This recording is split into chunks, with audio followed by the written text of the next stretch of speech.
नमस्कार अमरावती।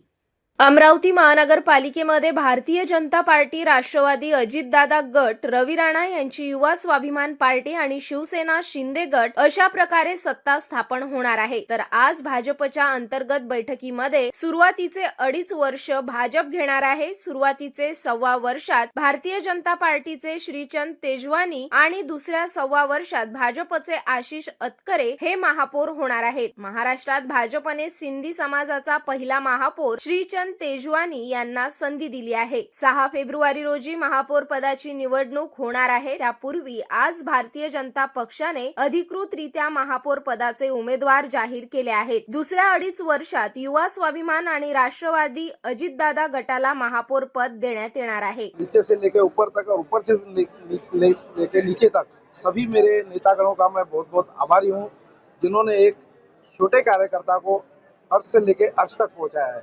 बहुत बहुत आभारी हूँ मैं पूरे भारतीय जनता पार्टी की टीम का, जिन्होंने मुझे लायक समझा। आज महापौर की इतनी बड़ी प्रथम नागरिक की जवाबदारी मुझे दी हुई है। इसमें मैं पूर्ण कोशिश करूँगा, अपना पूरा जदोजहद करके उनके नज़रों में पूरा खरा उतरूँगा और जो निर्णय समय समय पर पार्टी लेंगी मैं उसे पूरा करने की पूरी कोशिश करूँगा।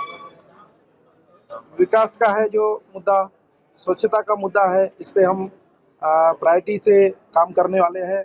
जैसे कि आप सभी को पता है कि 4 साल जो हमारे निकले हैं ये प्रशासन राज के थे, जिसमें सबसे ज़्यादा जो प्रॉब्लम आया हुआ है जनता को, अमरावती शहर की पूर्ण जनता को स्वच्छता की, वो स्वच्छता पे हम प्रथम विचार करेंगे और सभी नगर सेवकों को साथ में लेके मैं पूर्ण रूप से काम करूँगा, यही आप सभी के लिए वादा करता हूँ। बहुत बहुत धन्यवाद। सर्वप्रथम मी महाराष्ट्र राज्याचे लाडके प्रदेशाध्यक्ष रवींद्र चव्हाण साहेब यांचे खूप आभारी आहे। त्याचसोबत महाराष्ट्राचे लोकप्रिय मुख्यमंत्री देवेंद्रजी फडणवीस साहेब यांचे सुद्धा खूप आभारी आहे। त्याचसोबत अमरावती शहराचे लोकप्रिय पालकमंत्री चंद्रशेखरजी बावनकुळे साहेब आणि अमरावती शहराचे ज्यांच्या अध्यक्षतेखाली आम्हाला पक्षाचं तिकीट दिलं आमचे धांडे साहेब आणि आमच्या पार्टीचे सगळे कोर कमिटी मेंबर यांचे सगळ्यांचे मी खूप खूप आभारी आहे की त्यांनी आमच्या विश्वास दाखवून आम्हाला तिकीट दिलं। आज आम्ही निवडून आलो आणि आम्हाला महापौर बनवलं।